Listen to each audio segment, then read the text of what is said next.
బంగ్లాదేశ్ తాత్కాలిక అనాలా లేకపోతే కనుక ఎన్నుకోబడని శాశ్వత అధ్యక్షుడు అనాలా? ప్రస్తుతం ఇదే ప్రధానమంత్రి అనాలా? యూనస్ ఓ పక్కన నీతిగా చెప్తుంటాడు, వెధవ పనులే చేసేది.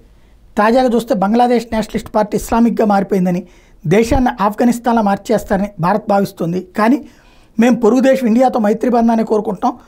హసీనా నాయకత్వంలో మాత్రమే బంగ్లాదేశ్లో సుస్థిరత సాధ్యమని భారత్ భావించడం మానుకోవాలి.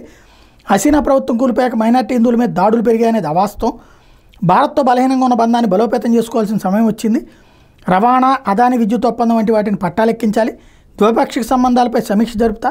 తదుపరి ఎన్నికల్లో బీఎన్పీ గెలిచి అధికారంలోకి వస్తే దేశంలో అవసరమైన సంస్కరణలు తీసుకొస్తా అంటూ తాజాగా ఎవడైతే బంగ్లాదేశ్ సారథి మొహమ్మద్ యూనుస్ వ్యాఖ్యానించాడు. ఆమె ఇండియాలో మౌనంగా కూర్చుంటే మేము కూడా ఆమెను మర్చిపోతాం హసీనాని, బంగ్లాదేశ్ ప్రజలు ఆమెను మర్చిపోతారు, ఆమె తన లోకంలో తానుంటే అందరికీ మంచిది, అలా కాకుండా భారత్లో కూర్చొని మాకు ఎలా పరిపాలించాలో ఉచిత సలహాలు ఇస్తే ఎవరికి నచ్చదు, ఈ ధోరణి మాకే కాదు భారత్ కూడా మంచిది కాదు, ఇరు దేశాల సంబంధాలపైన ప్రతికూల ప్రభావం చూపుతుంది. ఆమె సాధారణ పర్యటనకి ఇండియా వెళ్ళలేదు. ఉవ్వెత్తునెగిసిన ప్రజా ఉద్యమానికి జడిసి హసీనా దేశం నుంచి పారిపోయారు. దేశంలో దురాగతాల నుంచి ప్రజలకు న్యాయం అందించేందుకు మా సర్కార్ కట్టుబడి ఉంది. ఆమె చెబుతున్నట్టు ప్రజలకు న్యాయం జరగాలంటే వాస్తవానికి ఆమెనే స్వదేశానికి తీసుకురావాలి.